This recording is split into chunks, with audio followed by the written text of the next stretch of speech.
माननीय सदस्यगण, 22 जुलाई को हम the right to health bill 21 पर डिस्कस कर रहे थे, जो माननीय मनोज झा जी ने पेश किया है, और उन्होंने अपना कंक्लूडिंग स्पीच भी दे दिया था। कंक्लूडिंग स्पीच नहीं हुआ था, प्लीज। तो आप प्लीज नहीं, तो झा साहब आप अपना कंक्लूडिंग स्पीच दें, उसके बाद फिर फर्दर हम आगे प्रोसेस में। धन्यवाद उपसभापति महोदय। मेरे एकदम कितना मिनट बता दीजिए, मैं उतना ही बोलूंगा। नहीं, कृपया झा साहब आपस में बात करने के बजाय चेयर की तरफ से बात करें, प्लीज। सॉरी सर, माफी चाहता हूँ। मेरी मंशा कतई नहीं थी कि मैं चेयर के बिलग जाकर के अपने साथियों से बात करूं, लेकिन मैं सबसे पहले तो सर आपके माध्यम से सदन का धन्यवाद करना चाहता हूं। तकरीबन तीसरा दिन है आज, इस पर बहुत लंबी बहस हुई, काफी सार्थक बातचीत हुई। सदन में कोई भी ऐसा सदस्य नहीं था जिसको इस बिल की भावना से कोई विरोध हो। ऐसा संसदीय लोकतंत्र में कम अवसर ऐसे होते हैं जब विरोध की गुंजाइश बिल्कुल नहीं होती है, बल्कि सभी साथी किसी न किसी प्रकार से उन्होंने इस विषय पर इसके विस्तारीकरण की बात की, इसके अंदर कुछ ऐसे बिंदु मुझे बताए जो मुझे और समाहरित करने चाहिए थे जब मैंने बिल बनाया था। तो जाहिर तौर पर मैं सबसे पहले आपके माध्यम से सारे सदस्यों को धन्यवाद करना चाहता हूं, शुक्रिया अदा करना चाहता हूं। सर, जिस शिद्दत से आज हमारे भाजपा के साथी यूनिफॉर्म सिविल कोड को लेकर के, जो कि बिल इंट्रोड्यूस हो चुका है, मैं चाहूंगा कि उसी शिद्दत से आप इस बिल के बारे में भी वही नजरिया रखें, क्योंकि यूनिफॉर्म सिविल कोड पर हमारा आपका विरोध था, विरोध है और विरोध रहेगा।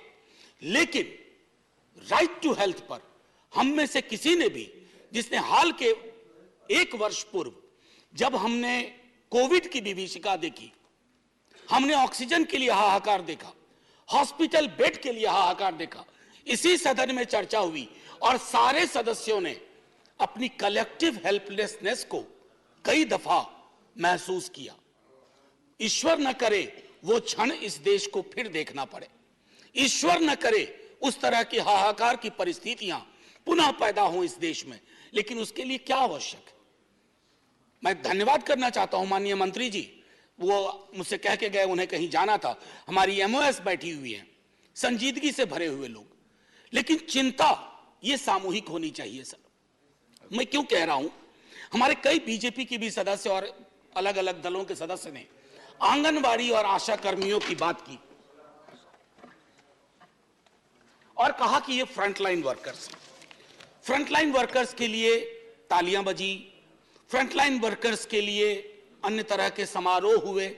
लेकिन सर, वो फ्रंटलाइन वर्कर्स जिंदा इंसान हैं, वो तालियों से उनका पेट नहीं भरेगा, सिर्फ उनकी वाहवाही होगी, उससे उनके घर की चिंताएं खत्म नहीं होंगी।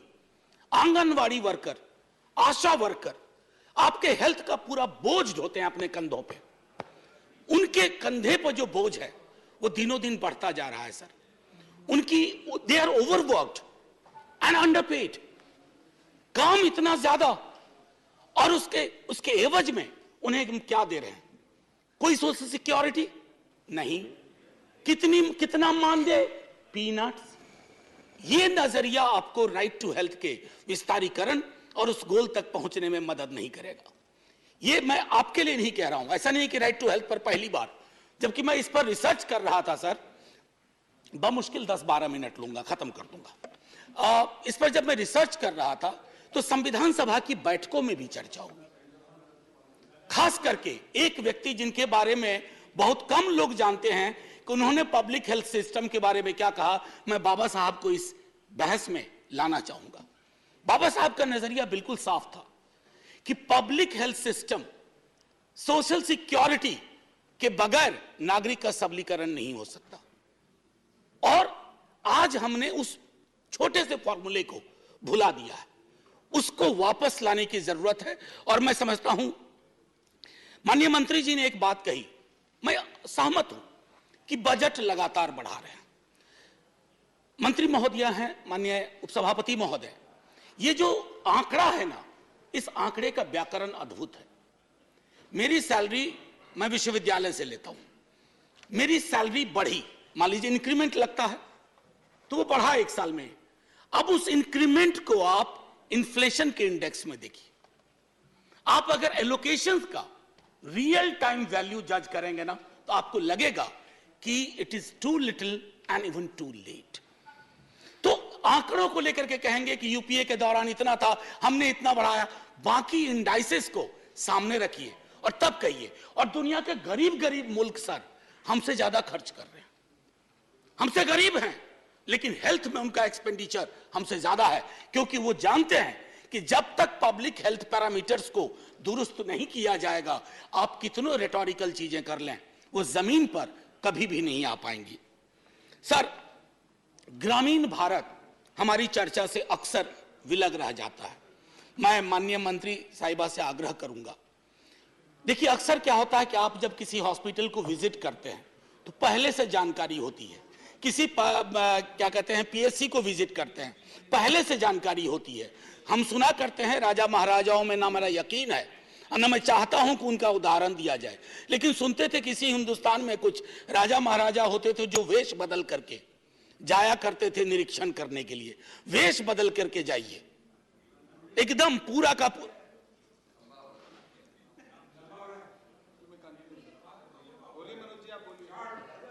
आप बोले, आप इधर चेयर की तरफ देखें प्लीज, आपस में एक माननीय उपसभापति महोदय, दो उदाहरण छोटा छोटा दूंगा। अटल जी, एक दिन अटल जी बोल रहे थे, कांग्रेस के कुछ सदस्यों ने टोका कि अटल जी इतना लंबा बोल रहे हैं। बोला, बिना प्रिपेयर करके आया हूं, प्रिपेयर करता तो छोटा बोलता, बिना प्रिपरेशन के बोल रहा। नहीं, जाहिर है सम्मान है उनके लिए। और मैं इसलिए कह रहा हूं कि मैंने पहले कह दिया था ज्यादा वक्त नहीं लूंगा। मैं जानता हूं आज शुक्रवार है, आप सबको कोई ना कोई एंगेजमेंट तुरंत बाहर होगा और मजबूरी है, पार्टी व्हिप है कि बैठना है। एनीवे, माननीय सभापति महोदय, तो ग्रामीण भारत को लेकर के जो मेरी चिंताएं थी, मैंने कहा, एक मैं अगर राइट टू हेल्थ अगर हमने इंश्योर कर लिया, मुझे याद है जब आरटीई की बात हो रही थी तब भी बहुत लोगों की आपत्तियां थी कि इससे क्या होगा, इससे क्या बदलाव आएगा। जब आप किसी चीज को इस तरह से लेजिस्लेटिव फ्रेमवर्क देते हैं तो उससे क्या होता है ना कि अन्याय जो लोगों के साथ दर बदर होता है अलग अलग स्तर पर। और मैं एक छोटा उदाहरण दूंगा, ये ऑक्सफैम की इंडिया डिस्क्रिमिनेशन रिपोर्ट, मैं इसको पढ़ना नहीं चाहता सर, मैंने मार्क किया था इसमें कि कई राज्यों में स्थिति है कि इन पेशेंट केयर में किस तरह का डिस्क्रिमिनेशन होता है, खास करके अगर आप अनुसूचित जाति, जनजाति, अत्यंत पिछड़े वर्गों से आते हैं या आमतौर पे आप गरीब हैं। अगर मैं वर्गीय श्रृंखला की बात करूं, ये विस्तार में ये रिपोर्ट बताता है। मैं माननीय मंत्री जी को ये रिपोर्ट भेज दूंगा ताकि आपके माध्यम से इस पर नजर पड़े, तो इस पर कुछ चर्चा हो कि आखिर डिस्क्रिमिनेशन के कितने लेयर्स हैं और कैसे हम इम्यून होते जा रहे हैं। एक और चीज सर कह करके, what I wanted to actually say sir, जब मैंने कहा कि legislatively guaranteed right will make access to health legally binding and ensure accountability.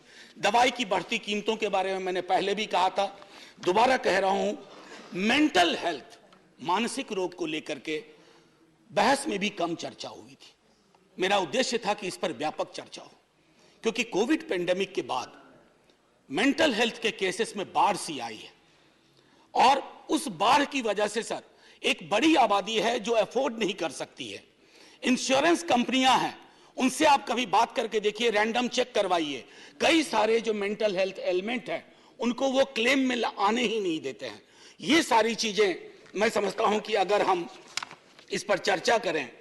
Frontline workers के बारे में मैंने आपसे कह दिया, सिर्फ इतना कहूंगा कि सुप्रीम कोर्ट ने भी अप्रैल 2022 में पेमेंट ऑफ ग्रेच्युटी एक्ट को कहा था एप्लीकेबल करो आंगनवाड़ी सेंटर्स में। ये मैं माननीय सर्वोच्च न्यायालय के माध्यम से कह रहा हूं। और एक आखिरी टिप्पणी करके खत्म करूंगा, ये जो लाभार्थी है, ये लाभार्थी शब्द बहुत प्रचलित हो गया। Our people are not our beneficiaries. They are the citizens of this country. Part of the paradigm which is called welfare state. और वेलफेयर स्टेट में ये लाभार्थी की संज्ञा कि ये लाभार्थी है, कोई लाभार्थी नहीं है सर। मैंने बार बार कहा इसी सदन में, बड़े कोई भी पार्टी, आजकल तो कंपटीशन चल पड़ा है, मुफ्त मुफ्त मुफ्त। अरे मुफ्त कुछ नहीं है, उसका टैक्स है, किसी भी फॉर्म में हो, आप उसके टैक्स का एक मिनिमम रिलीफ दे रहे हैं, इसको मुफ्त मत कहिए। और ये बेनिफिशियरी के नजरिए से मत देखिए, राइट के नजरिए से देखिए, अधिकार के नजरिए से देखिए। सो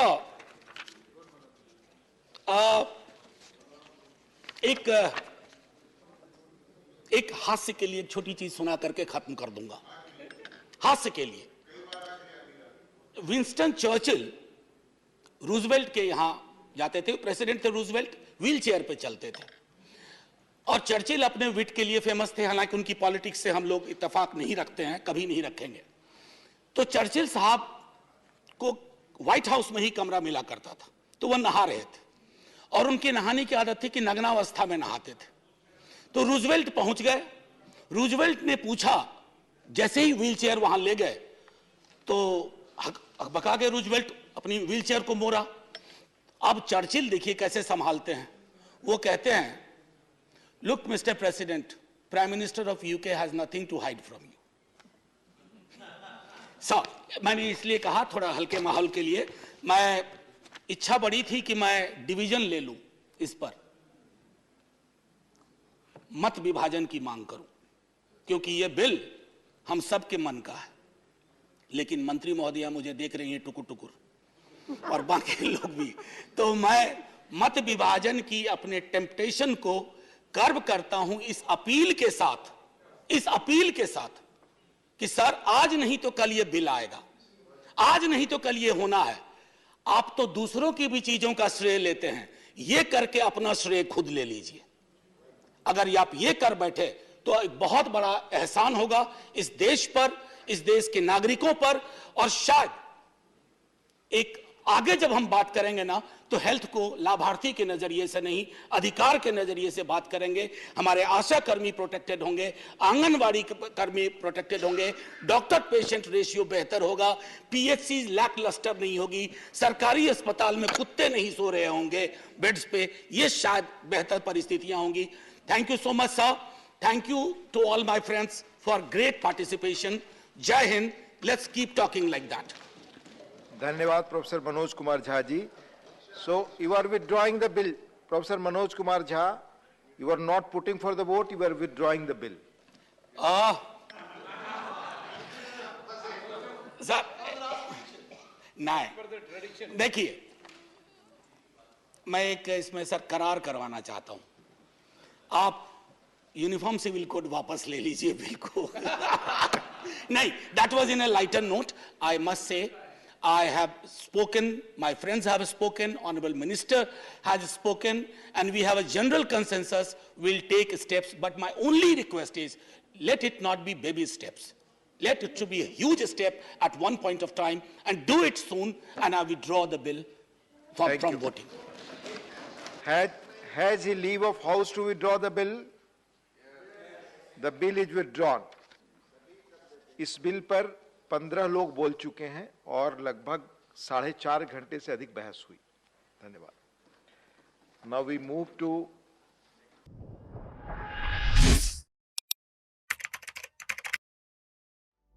आप हमसे जुड़े रहने के लिए सब्सक्राइब करें YouTube पर, फॉलो करें Twitter पर और लाइक करें Instagram और Facebook पर।